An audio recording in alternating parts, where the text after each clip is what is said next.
রাজনৈতিক একটি মিছিল। এই মিছিলে রাজনৈতিক কোনো স্লোগান আমরা দিচ্ছি না, সম্পূর্ণ অরাজনৈতিক স্বতঃস্ফূর্ত একটি মিছিলের মাধ্যমে বহরমপুর উকিল সভার সদস্যগণ, তার সাথে আছেন ল ক্লার্ক অ্যাসোসিয়েশনের সদস্যগণ এবং সাধারণ মানুষ, বিচার প্রার্থী, তারা প্রত্যেকে আজকে উপস্থিত আছেন আমাদের এই মিছিলে। আমাদের দাবি খুব সামান্য, প্রত্যেকটি নাগরিকের নিরাপত্তা নিশ্চিত করা এবং এক সপ্তাহ আগে আরজিকর মেডিকেল কলেজ অ্যান্ড হসপিটালে যে নারকীয় ঘটনা ঘটেছে সেই ঘটনার প্রকৃত দোষীদের দৃষ্টান্তমূলক সাজা, এই দাবি নিয়ে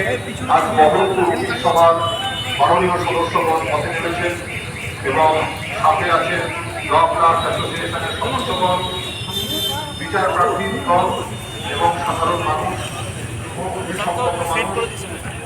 আপনাদের সহযোগিতা,